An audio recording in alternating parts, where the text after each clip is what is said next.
So after that first day, and sort of the beauty of the 2 days is it gives you some chances to go back as a group and recalibrate, and started hammering out phone calls. And as we all learned, there was so much movement going on, and we knew teams were willing to give up their second round picks. So when we saw that he was still available, there's a guy we went to go get.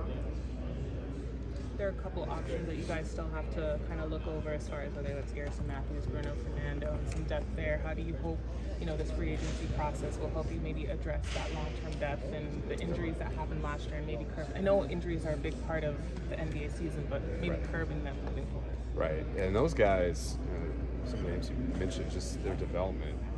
It always going to make for tough decisions, but I go from here. This kind of closes the whole draft process. We move into the next thing, so I'll go meet with the group and we'll lay out kind of what it looks like in the roadmap for those guys, and we'll see what we can do. What do you kind of feel like your biggest need is going into just free agency right now? Well, we addressed some of it in the draft, like size and some defensive stuff that we wanted to shore up, and always welcome shooting to the group. So defense and shooting will work well here. Landry, I asked you a few weeks ago, about summer league play. Is it now set in stone that both of these young guys will play in Vegas during summer league? Yes, they will. And then you guys added Ben Peterson to kind of like the health staff a little bit. What are you hoping he will help as far as developing the strength and conditioning program and addressing those injuries? Yeah, he built out something really cool and kind of fun to see with the 49ers. For football fans, like to watch that whole development of that performance staff there. It's been really cool to see. So when we got in contact with him and just him even being available, we wanted to take advantage of that. So very process oriented, aligns with our values as an organization, which comes as no surprise at this point. So we're excited about him and welcoming him and his family to Atlanta.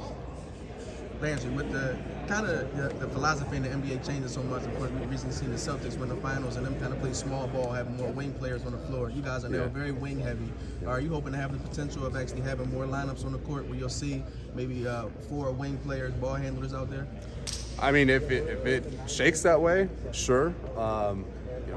Spoke about Coach Quinn and just the things that he's able to do and the creativity that he has. So if you give him players that are versatile, regardless of position, you could see some or maybe traditional funky lineups, but as you mentioned today, you've got to be able to maneuver with different lineups out there. You got time for one more? How much emphasis and hope do you just hope that Zaccharie will be an impact player or just play in his rookie season for you guys? I mean, to be an impact player, that's the hope for all of us.